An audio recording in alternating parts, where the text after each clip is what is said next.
Okay, so what we're going to do is we're going to tell whether the value is a solution of the inequality. So first of all, let's do number 1. And number 1, we're going to take m equals 8, and we're going to plug it into 2m is greater than or equal to 6. So when I plug it in, it takes that value.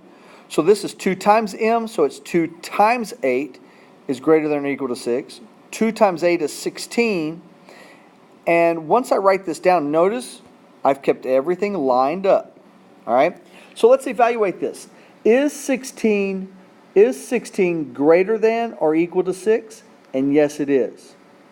So because when I plug this in, the inequality was true, I can simply say m equal to 8 is a solution.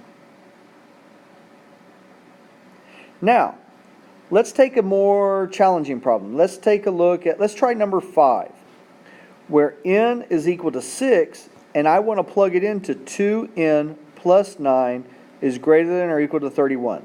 All right, so now what I'm going to do is I'm going to take that 6, I'm going to plug it in right there. So it's going to be 2 times 6 plus 9 is greater than or equal to 31. All right, so let's do this first. 2 times 6 is 12. So that's 12 plus 9 greater than or equal to 31. And then finally, let's combine these two. 12 and 9 is 21. And we want to know, is 21 greater than or equal to 31? And in this case, it's not. So 6 didn't make this inequality true. So what we're going to say is n equals 6 is not a solution. And that's what you'll do for these type of problems when it says determine whether the value is a solution. Now let's take a look at number 11. Sam can spend no more than $75. That means whatever he's going to spend, he can't go over 75 bucks. So it has to be less than. All right? So all his money has to be less than 75. But it also says no more than. That indicates he can spend up to $75. So all his money has to be equal to or less than 75. Okay? Now, what is he going to buy? He's going to buy paper and pencils. So paper and pencils. Plus, he's going to buy a calculator. Now, with that being said, we know that this amount is $12 automatically because it says, hey, he has to spend 12 on paper and pencils. That's a given. So what we're going to do is we're going to erase this and we're going to replace that with the number 12. Okay? Now, what we want to know is what is the maximum amount Sam can spend on a graphing calculator. So we're talking about money here. All right? And we're talking about money for a calculator. So what we're going to do is we're going to let C equal the amount for a calculator. So what I'm going to do is I'm going to replace this right here with the letter C. So it's $12 plus the amount for the calculator has to be less than or equal to 75. All right? So notice I read it from left to right. Now what I'm going to do is I'm going to solve it. All right? Now it didn't ask me to solve, but I'm going to solve it anyway. So I'm going to subtract 12. I'm going to subtract 12. Bring down your C.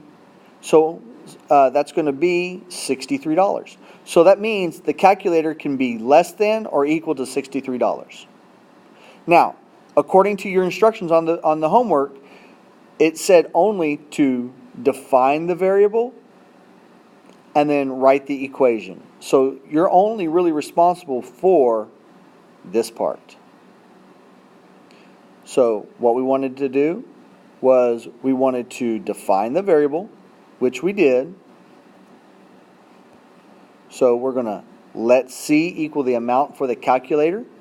That's an F, actually. So let C equal the amount for the calculator, which is right here. And of course, we wrote the inequality. And that's all you had to do. All right, now, on the other worksheet, you had to solve and you had to justify your steps and then write the solution in set notation. We'll go over set notation tomorrow. But I want you to look at this. Here's your equation. X plus 1 is less than or equal to negative 2. Well, what we want to do is just like an equation, is we want to solve for x. So that means I got to subtract the 1, subtract the 1. And I get x is less than or equal to negative 2 minus 1 is negative 3. So I need all the x's that are less than or equal to negative 3. Now remember, this is solid. Solid. Now, let's find negative 3 on my bar. So here's negative 3. I made a solid mark. And what I need are all the numbers that are less than. Which way is less than? To the left. And that's all you have to do. Now, let's pick a number that is less than. Let's pick negative 4. If I were to take negative 4 and plug it in right here, is negative 4 less than or equal to negative 3? And yes, it is. So that solution checks out.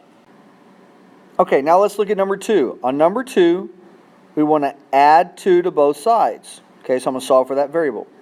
That's gone, and I get x is greater than 3. All right.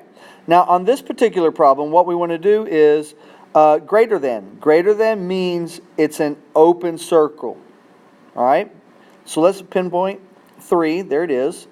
Now, I need all the x's that are greater than. Well, that's going to be to the right. Now, if I choose the number 3, if I plug that in, 3 is greater than 3. That doesn't work out. So 3 is not a solution. That's why that is open. But let's try the number 4. Is 4 greater than 3? So notice what I just did was I replaced that x with a 4. I'm just testing it out. Is 4 greater than 3? Yes, it is. So this is the correct graph for that solution.